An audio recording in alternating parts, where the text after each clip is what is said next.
CM Yogi Adityanath क्या कुछ कह रहे, सीधे सुनवाते हैं। प्रथम उत्तर प्रदेश आगमन पर दुनिया के सबसे लोकप्रिय राजनेता और देश के यशस्वी प्रधानमंत्री परम आदरणीय श्री नरेंद्र मोदी जी का मैं उत्तर प्रदेश के नागरिकों की ओर से हृदय से स्वागत करता हूं, अभिनंदन करता हूं। गरीब, किसान, महिला, युवा, मध्यम वर्ग, व्यापारी, लघु एवं कुटीर उद्योग सहित सभी वर्ग और समुदायों को दीपावली का यह बेहतरीन उपहार देने के लिए आदरणीय प्रधानमंत्री जी का हृदय से आभार।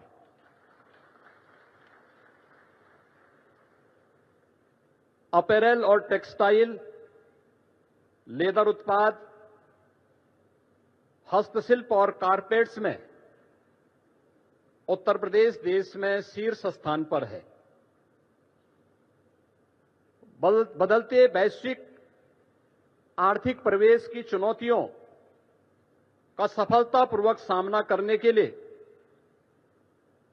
आदरणीय प्रधानमंत्री जी ने जीएसटी रिफॉर्म्स के माध्यम से एक बहुत ही महत्वपूर्ण और क्रांतिकारी कदम उठाया है। इसके लिए हम सब उत्तर प्रदेशवासी उनका हृदय से आभार व्यक्त करते हैं।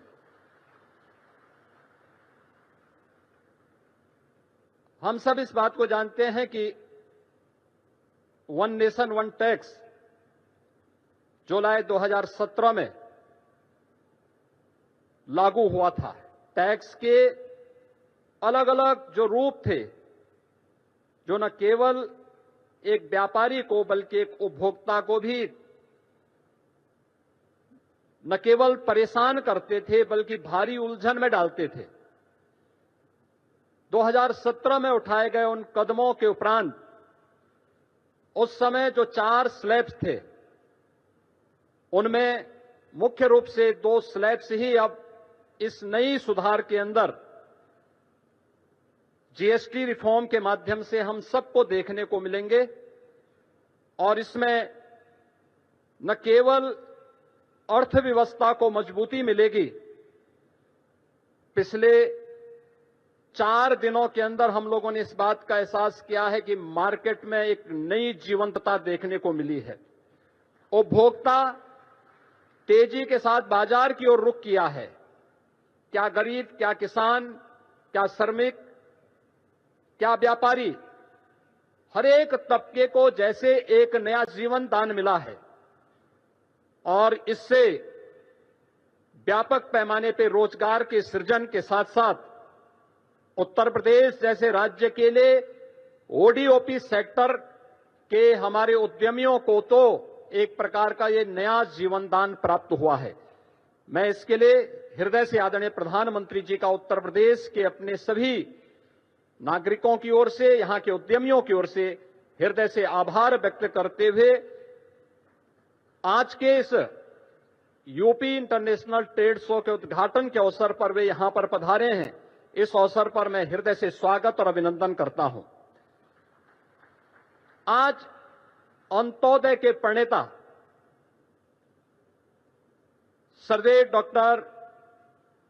सरदेव पंडित दीनदयाल उपाध्याय जी की पावन जयंती भी है। उन्होंने अंतिम पायदान पर बैठे हुए व्यक्ति के बारे में आज से 70 वर्ष पहले एक नया चिंतन दिया था और अंत्योदय को राष्ट्रोदय में बदलने का आदरणीय प्रधानमंत्री जी की प्रेरणा से ये यूपी इंटरनेशनल ट्रेड शो एक विशिष्ट अवसर है। ये विशिष्ट अवसर केवल एक ट्रेड शो का नहीं बल्कि वर्तमान की उन आर्थिक चुनौतियों का सामना करने के साथ ही आत्मनिर्भर भारत के स्वदेशी मॉडल का और make in India, make for the world के उस प्रधानमंत्री जी के विजन का एक स्वरूप है, जिसका आज उद्घाटन करने के लिए स्वयं आदरणीय प्रधानमंत्री जी आज इस समारोह में पधारे हैं। मैं इस यूपी इंटरनेशनल ट्रेड शो आयोजन समिति की ओर से इस पूरे समारोह में उनका हृदय से स्वागत करता हूं। यूपी इंटरनेशनल ट्रेड शो का यह तीसरा संस्करण है और मुझे बताते हुए प्रसन्नता है कि इस समारोह में 80 देशों के 550 से अधिक बायर्स भी भाग ले रहे हैं और इसमें 2250 से अधिक एग्जीबिटर्स उत्तर प्रदेश के सभी 75 जनपदों से सहभागी बनकर के ब्रांड यूपी का उत्सव पिछले 8-8.5 वर्ष में आदरणीय प्रधानमंत्री जी के मार्गदर्शन में उत्तर प्रदेश में आई औद्योगिक क्रांति, परंपरागत उद्यम को फिर से दिया गया जीवन दान, उत्तर प्रदेश की समृद्ध सांस्कृतिक विरासत और सामाजिक विविधता को भी यह ट्रेड शो यहां पर प्रतिबिंबित कर रहा है। उत्तर प्रदेश राज्य को देश और दुनिया के सामने शोकेस करने का यह एक बेहतरीन प्लेटफॉर्म हम सबको प्राप्त हुआ है। इसमें जो प्रधानमंत्री जी ने आज से 10 वर्ष पहले देश के युवाओं के लिए कहा था कि भारत के युवा को अब जॉब सीकर नहीं बल्कि जॉब क्रिएटर बनना होगा, उनकी स्टार्टअप की योजना, प्रधानमंत्री स्टैंड अप की योजना, युवाओं के लिए पीएम इंटर्नशिप की जैसी स्कीम और भी ऐसी बेहतरीन योजनाएं आज हम सब के लिए एक बैकबोन का काम की है और उसी का परिणाम है कि आज उत्तर प्रदेश में हम लोगों ने सीएम युवा उद्यमी स्कीम के माध्यम से भी इन युवाओं को नया उद्यमी बनने के लिए की दिशा में कदम उठाया है। और मुझे बताते हुए प्रसन्नता है कि पिछले 1 वर्ष से भी कम समय में यानी 24 जनवरी को उत्तर प्रदेश स्थापना दिवस के अवसर पर हम लोगों ने इस स्कीम को लागू किया था और अब तक 90,000 से अधिक युवा उद्यमी उत्तर प्रदेश के अंदर इस स्कीम का लाभ ले चुके हैं। अंतिम उद्यम पंक्ति में खड़े अंतिम हुनरमंद कारीगर और हस्तशिल्पी के उत्थान के लिए अत्यंत संवेदनशील आदरणीय प्रधानमंत्री जी ने परंपरागत कारीगरों और हस्तशिल्पियों को पीएम विश्वकर्मा योजना उपहार में दी है। इसमें परंपरागत जो हमारे हस्तशिल्पी हैं, कारीगर हैं, उनका न केवल ट्रेनिंग दी जाती है बल्कि टूल किट के लिए एक पैकेज भी उन्हें उपलब्ध कराया जाता है। उन्हें राज्य सरकार की ओर से संचालित ओडीओपी और विश्वकर्मा श्रम सम्मान जैसी योजनाओं के माध्यम से भी उनकी ट्रेनिंग और उन्हें टूल किट वितरण करते हुए 4 लाख से अधिक ऐसे हस्तशिल्पी और कारीगरों को अब तक यहां पर ट्रेनिंग देकर के वोकल फॉर लोकल मंत्र को स्वदेशी का एक संकल्प देकर के हुनरमंद कारीगरों को भी एक नया बाजार उपलब्ध करवाने का यह एक प्लेटफॉर्म बना है। मुझे बताते हुए प्रसन्नता है कि आज उत्तर प्रदेश में 77 जीआई उत्पाद के साथ ही उत्तर प्रदेश देश का शीर्ष जीआई कैपिटल बना है। इस वर्ष हम लोगों ने 75 नए उत्पादों को जीआई टैग प्राप्त करने के लिए आवेदन हम करने जा रहे हैं। इस प्रकार प्रदेश अपने हजारों वर्षों की उस विरासत को जो एक धरोहर के रूप में उत्तर प्रदेश में मौजूद थी, उसे सजाने, संवारने और उसका संरक्षण करने का कार्य हम इसके माध्यम से आगे करने जा रहे हैं। और यहां पर जो हमारे स्टॉल्स लगे हुए हैं इनमें 60 से अधिक जीआई टैग स्टॉल भी इस पूरे कार्यक्रम के दौरान हम सबको यहां पर देखने को मिलेंगे।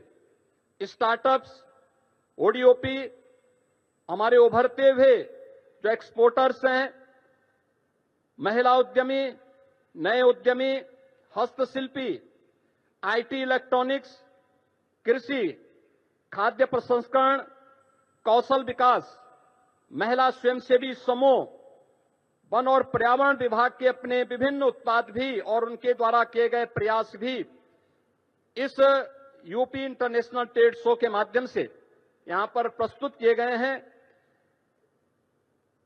फरवरी 2023 में उत्तर प्रदेश में ग्लोबल इन्वेस्टर समिट आदरणीय प्रधानमंत्री जी के कर कमलों से उद्घाटन हुआ था, जिसके माध्यम से 40 लाख करोड़ रुपए का निवेश का प्रस्ताव उत्तर प्रदेश को प्राप्त हुआ। और मुझे बताते हुए प्रसन्नता है कि इनमें से 12 लाख करोड़ से ऊपर के प्रस्ताव अब तक जमीनी धरातल पर उतर करके कुछ प्रस्तावों में, कुछ उद्यमों में प्रोडक्शन भी प्रारंभ हो चुका है और उन्हीं में से 5 लाख करोड़ का हम नवंबर 2025 में प्रस्तावित कर रहे हैं, जिन्हें ग्राउंड ब्रेकिंग करने की तैयारी वर्तमान में चल रही है। पिछले 11 वर्ष में आदरणीय प्रधानमंत्री जी की प्रेरणा से उत्तर प्रदेश के परंपरागत उत्पाद को, जिनकी संख्या वर्तमान में 96 लाख से अधिक है, उस एमएसएमई उत्पाद को, प्रत्येक यूनिट को सामाजिक सुरक्षा की गारंटी देते हुए उत्तर प्रदेश के अंदर आगे बढ़ाने का कार्य हुआ है। आज इसके माध्यम से 2 करोड़ से अधिक नागरिक और युवा यहां पर रोजगार और नौकरी प्राप्त कर रहे हैं। कृषि के बाद रोजगार का उत्तर प्रदेश के अंदर ये सर्वाधिक बड़ा केंद्र बना है और ये आत्मनिर्भर भारत के निर्माण में इस सेक्टर की एक बड़ी भूमिका है।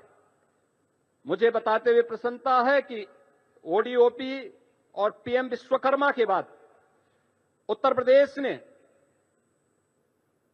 व्यापक रूप से एक लैंड बैंक, क्योंकि बड़े उद्योगों के लिए लैंड बैंक की आवश्यकता पड़ती है, लेकिन उत्तर प्रदेश ने कुछ प्राइवेट इंडस्ट्रियल पार्क की भी एक स्कीम आगे बढ़ाई है, जिसमें अब तक 11 ऐसे फ्लैश पार्क उत्तर प्रदेश के अंदर स्थापित हो चुके हैं।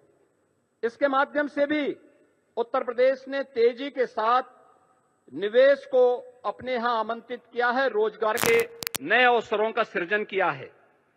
प्रत्येक जनपद में लौह पुरुष सरदार वल्लभ भाई पटेल जी की 150वीं जयंती के अवसर पर हर जनपद में 100 एकड़ क्षेत्रफल में एक इंडस्ट्रियल और एम्प्लॉयमेंट जोन विकसित करने की भी एक कार्य योजना प्रदेश सरकार ने आगे बढ़ाई है। इन जोन्स में स्वरोजगार और वैश्य रोजगार से संबंधित सभी विभागों, एमएसएमई, स्किल डेवलपमेंट, खादी और ग्रामोद्योग तथा बैंकों को भी उनके कार्यालय स्थापित करने और श्रम और सेवायोजन के कार्यालय को भी यहीं पर स्थापित करने की एक योजना है। उत्तर प्रदेश का जो भी युवा उद्यमी अपना उद्यम स्थापित करना चाहता है या कोई रोजगार का इच्छुक युवा होगा, यह इंडस्ट्रियल और एम्प्लॉयमेंट जोन ही उसके स्किल डेवलपमेंट के साथ ही उसे रोजगार और उसको उद्यम स्थापित करने में वहां पर मदद देगा। आज उत्तर प्रदेश आईटी, सेमीकंडक्टर या इलेक्ट्रॉनिक्स मैन्युफैक्चरिंग का एक ग्लोबल हब बन रहा है। देश की मोबाइल फोन मैन्युफैक्चरिंग का 55% मोबाइल कंपोनेंट मैन्युफैक्चरिंग में 50% से अधिक की हिस्सेदारी अकेले उत्तर प्रदेश की है।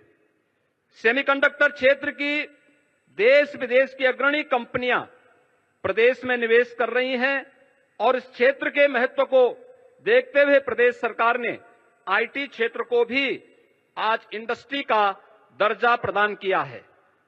आज उत्तर प्रदेश में आदरणीय प्रधानमंत्री जी की प्रेरणा से रोड, एयर, रेल और वाटर कनेक्टिविटी में यह एक अग्रणी स्थान में आया है। प्रदेश में निवेश का एक आकर्षक डेस्टिनेशन बना है और प्रदेश में कानून व्यवस्था की चुस्त दुरुस्त स्थिति है।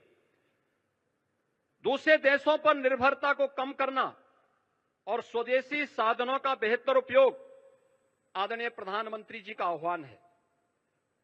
आत्मनिर्भर और विकसित भारत के लिए industry, academic institutions, research and development centre सहित समाज के सभी अंगों का समेकित रूप से मिलकर के कार्य करना होगा और ये ट्रेड शो उसके लिए एक बेहतरीन मंच बनकर के उभरा है।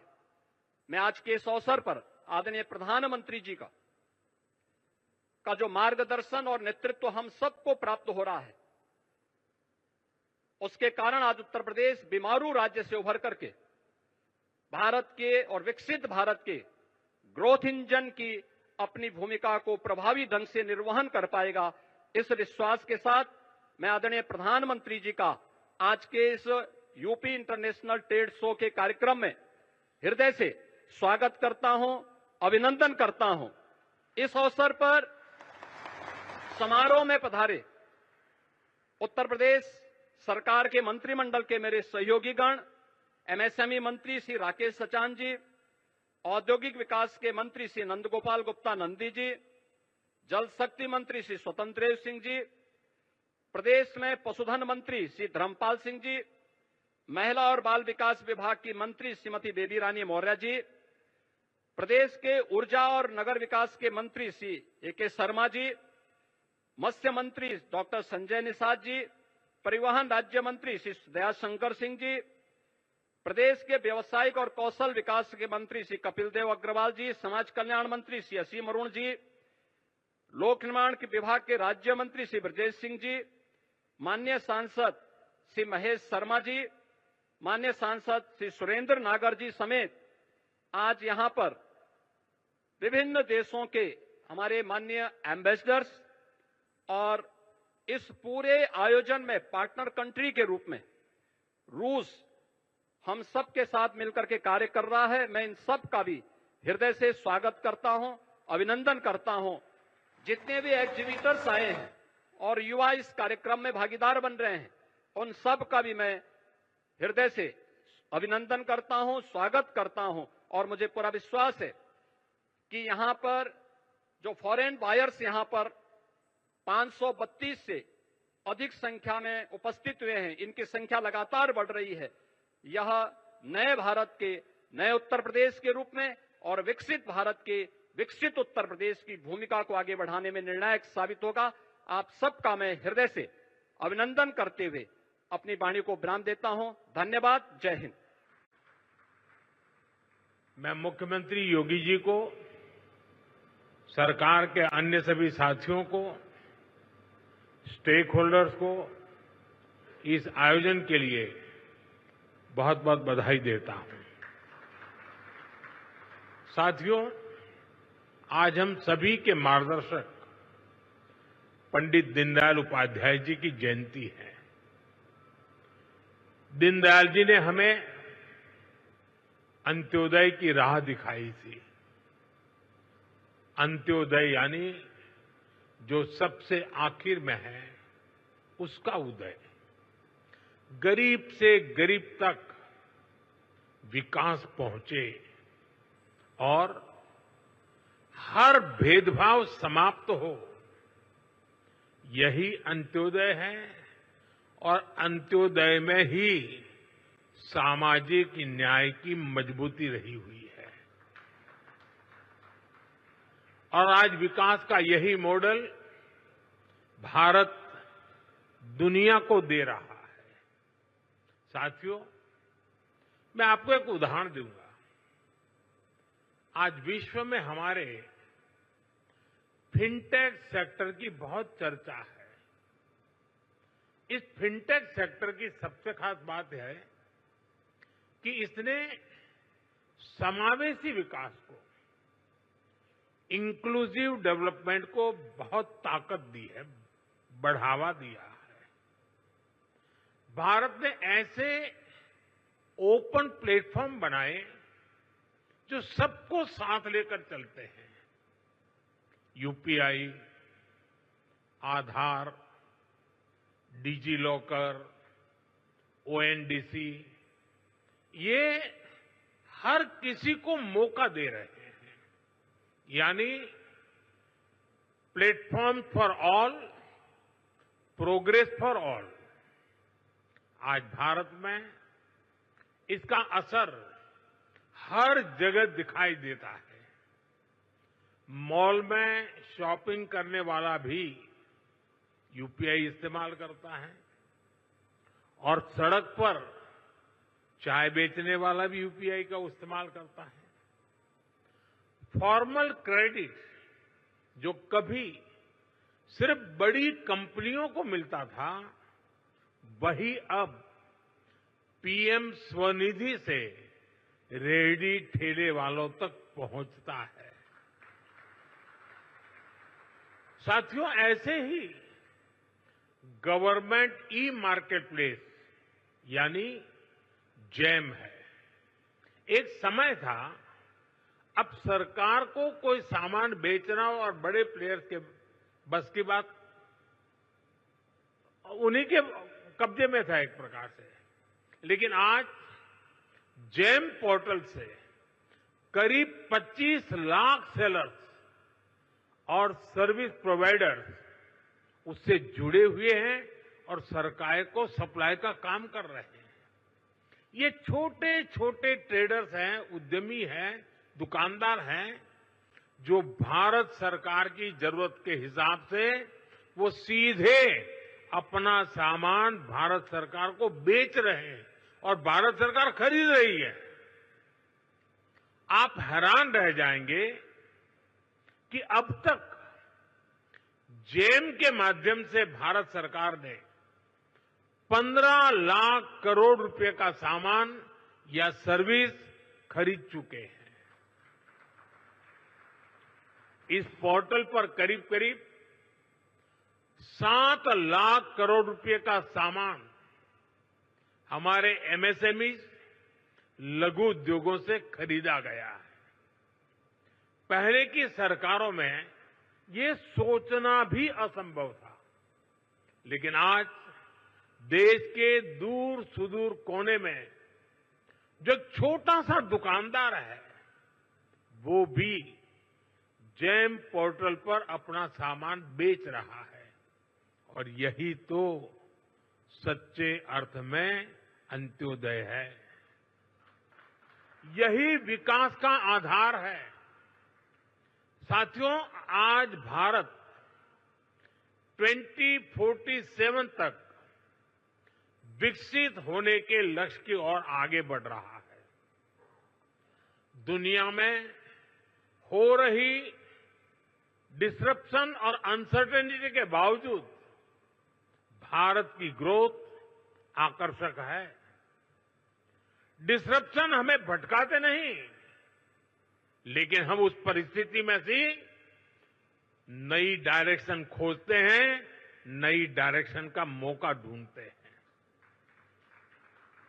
इसलिए इन डिसरप्शन के बीच आज भारत आने वाले दशकों की नींव मजबूत कर रहा है और इसमें भी हमारा संकल्प है, हमारा मंत्र है आत्मनिर्भर भारत। दूसरों पर निर्भर होने से ज्यादा व्यवस्था कोई और हो ही नहीं सकती। बदलती हुई दुनिया में जो देश जितना ज्यादा दूसरों पर निर्भर रहेगा, उसकी ग्रोथ उतनी ही कॉम्प्रोमाइज रहने वाली है। और इसलिए भारत जैसे देश को किसी पर निर्भर रहना अब मंजूर नहीं है। इसलिए भारत को आत्मनिर्भर बनाना ही होगा। हर वो प्रोडक्ट जो हम भारत में बना सकते हैं, वो हमें भारत में ही बनाना है। आज यहां मेरे सामने इतनी बड़ी संख्या में उद्यमी हैं, ट्रेडर्स हैं, एंटरप्रेन्योर्स हैं। आप इस आत्मनिर्भर भारत अभियान के बहुत बड़े स्टेक होल्डर्स हैं। मेरा आज आपसे आग्रह है, अपना बिजनेस मॉडल ऐसा बनाइए जो आत्मनिर्भर भारत को मजबूती देता हो। साथियों, आप सभी जानते हैं, आज सरकार मेक इन इंडिया पर, मैन्युफैक्चरिंग पर कितना बल दे रही है। हम चिप से शिप तक भारत में बनाना चाहते हैं और इसलिए आपकी ईज ऑफ डूइंग बिजनेस के लिए हम लगातार काम कर रहे हैं। सरकार ने 40,000 से ज्यादा कंप्लायंस खत्म किए हैं।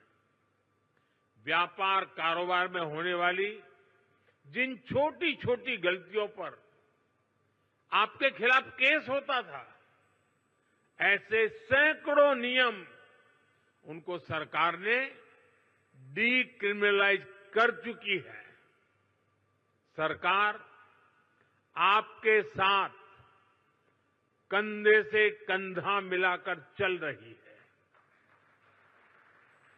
लेकिन साथियों, मेरी कुछ अपेक्षाएं भी हैं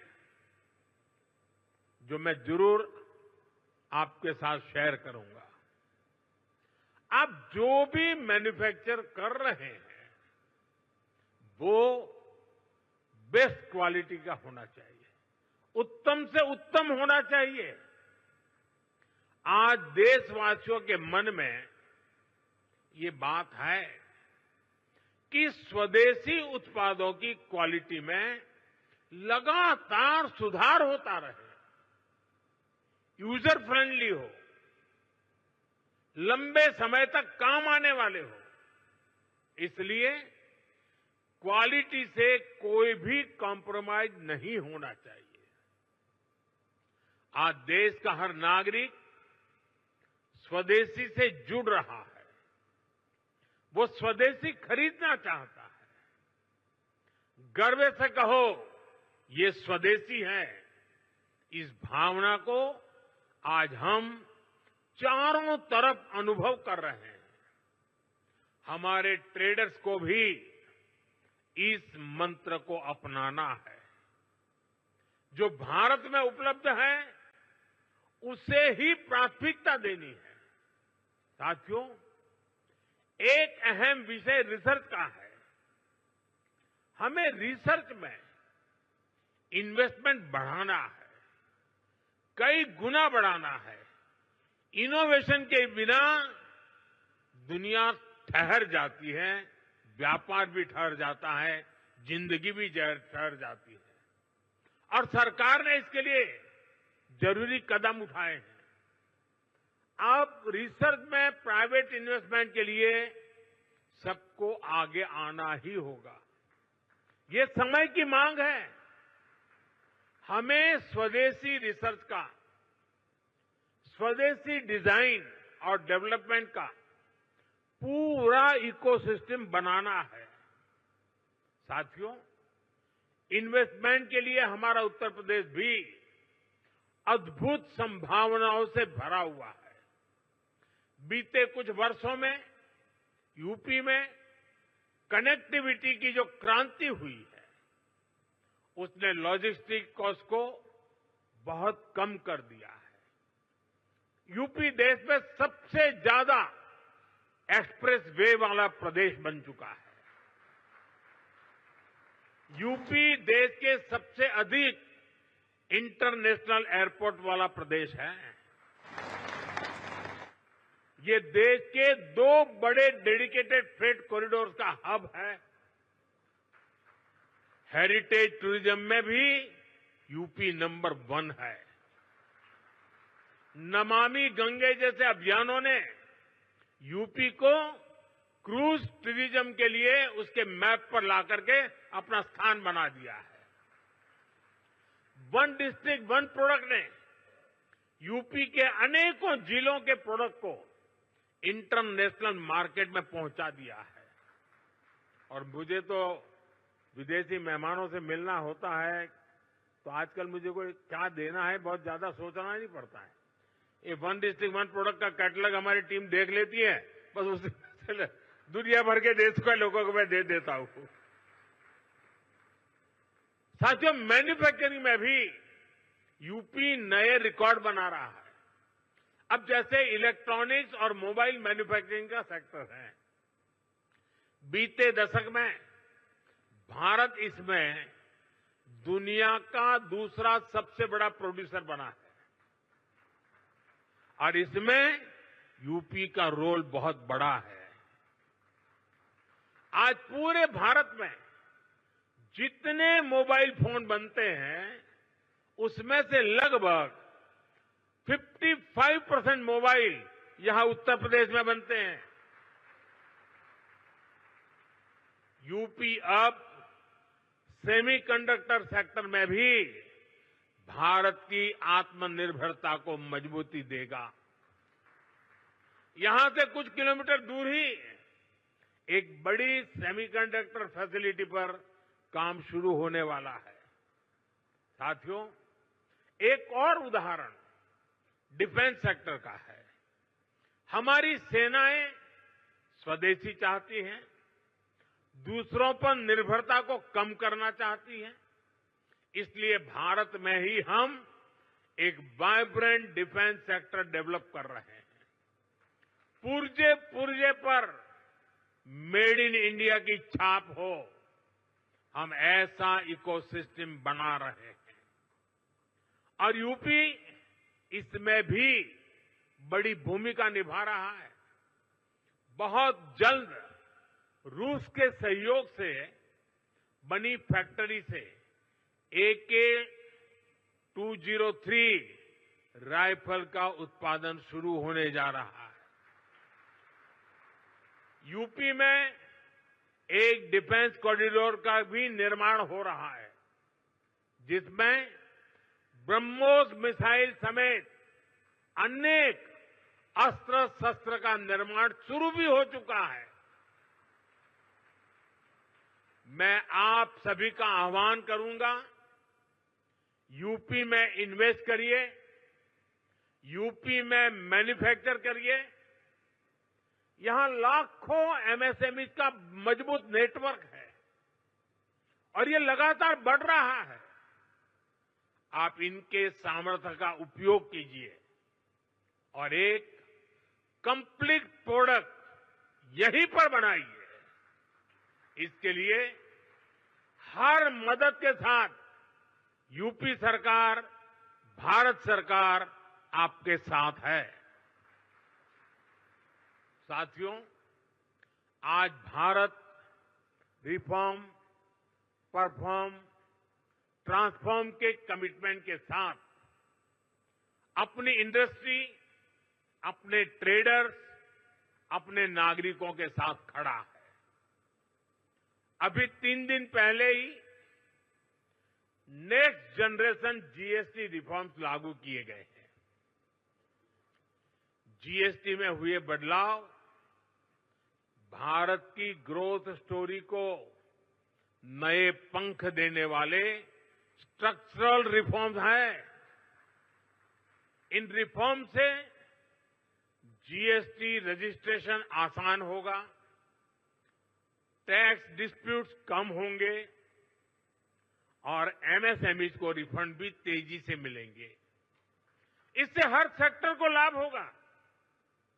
आप सभी ने जीएसटी से पहले और जीएसटी के बाद और अब तीसरा स्टेज है नेक्स्ट जनरेशन जीएसटी रिफॉर्म्स, यानी तीनों परिस्थितियों को अनुभव किया है।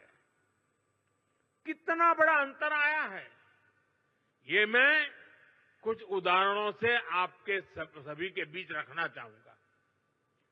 2014 से पहले यानी आपने मुझे काम दिया उसके पहले की बात कर रहा हूं।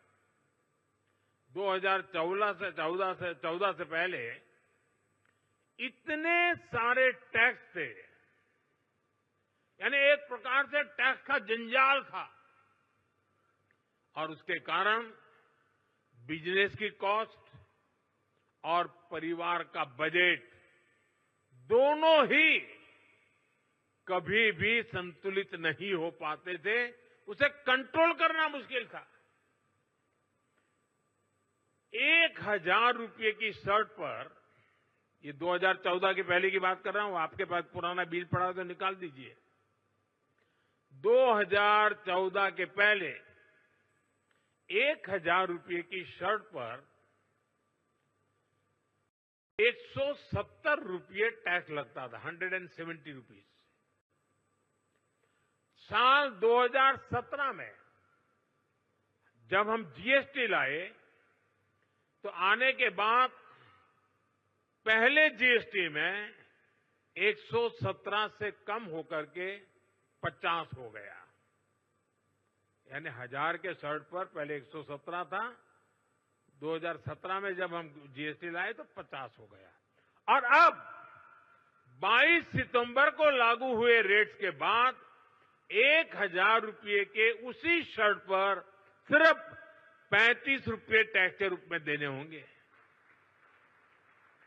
साथियों, 2014 में toothpaste, shampoo, hair oil, shaving cream, इन सभी पर अगर कोई 100 रुपया खर्च करता था तो इन पर 31 रुपये टैक्स देना पड़ता था। 100 रुपये पर 31, यानी 100 रुपये का बिल 131 रुपये का बनता था। ये 2014 के पहले की बात कर रहा हूं मैं। 2017 में जीएसटी आया तो 100 रुपये का यही सामान 118 रुपये का हो गया, 131 से कम होकर के 118। यानी हर 100 रुपये के बिल पर 13 रुपये सीधे बच गए। अब जीएसटी की अगली पीढ़ी में, यानी इस बार जो जीएसटी का रिफॉर्म हुआ है, ये सामान 100 रुपये पर 5 रुपया 105 रुपये का हो गया है। 131 से 105 पर आ गया। यानी 2014 से पहले की तुलना में सीधे 26 रुपये की बचत, 100 रुपये पर 26 रुपये की बचत देश के सामान्य नागरिक को हुई है। इस उदाहरण से आज समझ सकते हैं कि एक सामान्य परिवार की हर महीने कितनी बचत हो रही है। अगर कोई परिवार अपने परिवार में जो भी आवश्यकता होती है साल भर का हिसाब लगा ले, और मान लीजिए 2014 में अगर एक साल में वो 1 लाख रुपए की चीजें खरीदता था, अगर 1 लाख रुपए के आसपास उसने 2014 के पहले कुछ खरीद किया होगा, तो उसे उस समय करीब 25,000 रुपया टैक्स देना पड़ता था।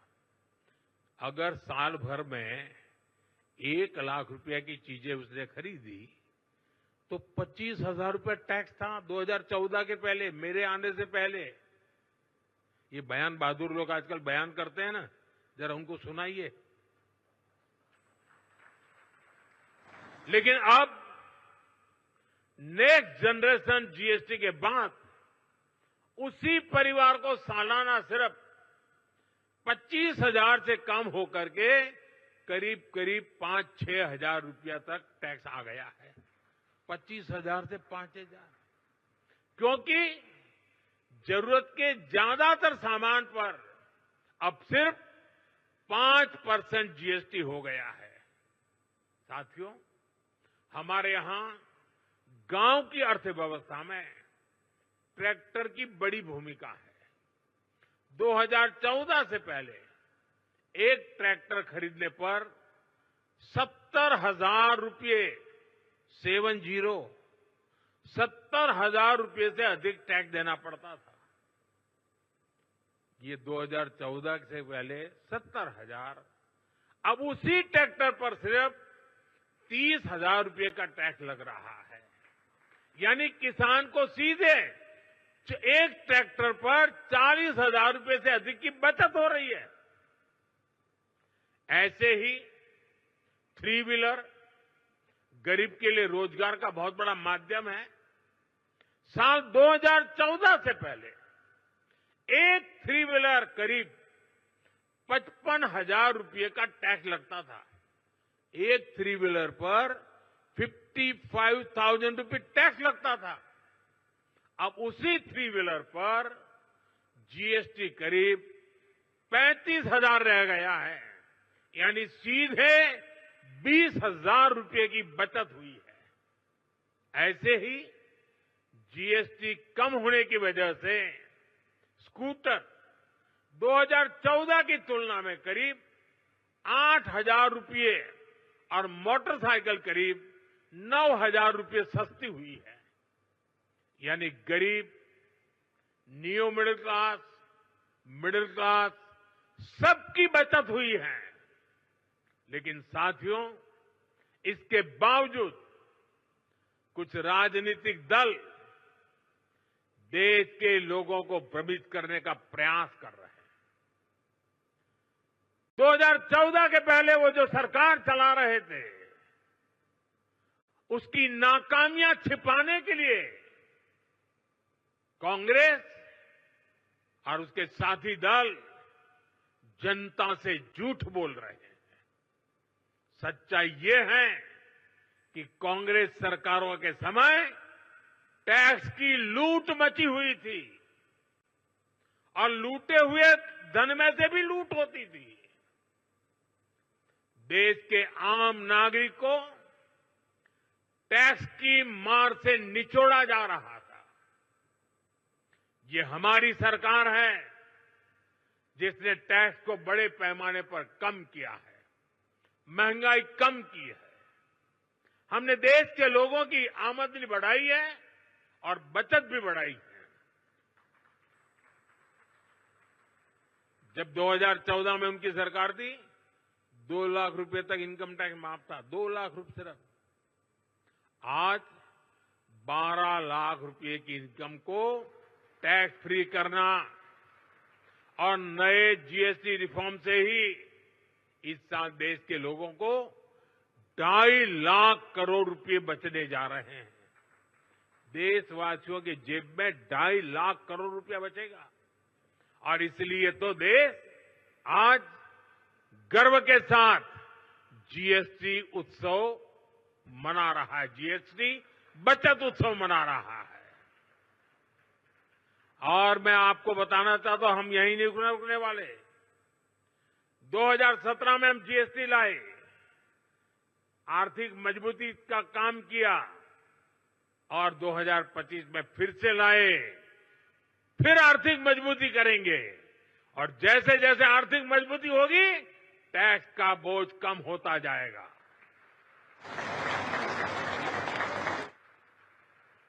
देशवासियों के आशीर्वाद से जीएसटी रिफॉर्म का सिलसिला निरंतर चलता रहेगा।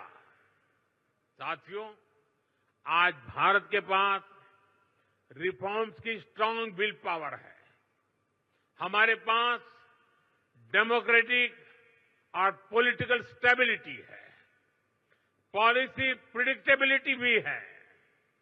सबसे बड़ी बात, भारत के पास बहुत बड़ी युवा और स्किल्ड वर्कफोर्स है, डायनेमिक युवा कंज्यूमर बेस है। ये सारी बातें दुनिया में किसी की रीजन में भी, यानी एक ही जगह सब बातें दुनिया के किसी देश में एक साथ नहीं है। भारत में हर चीज यहां मौजूद है। दुनिया का कोई भी इन्वेस्टर, कोई भी कंपनी अगर अपनी ग्रोथ को नए पंख लगाना चाहती है तो उसके लिए भारत में इन्वेस्टमेंट सबसे अट्रैक्टिव डील है। इसलिए भारत में इन्वेस्ट करना यूपी में इन्वेस्ट करना आपके लिए विन विन सिचुएशन है। हम सभी के प्रयास मिलकर विकसित भारत बनाएंगे, विकसित यूपी बनाएंगे। एक बार फिर आप सभी को इंटरनेशनल ट्रेड शो के लिए मैं बहुत बहुत शुभकामनाएं देता हूं। बहुत बहुत धन्यवाद।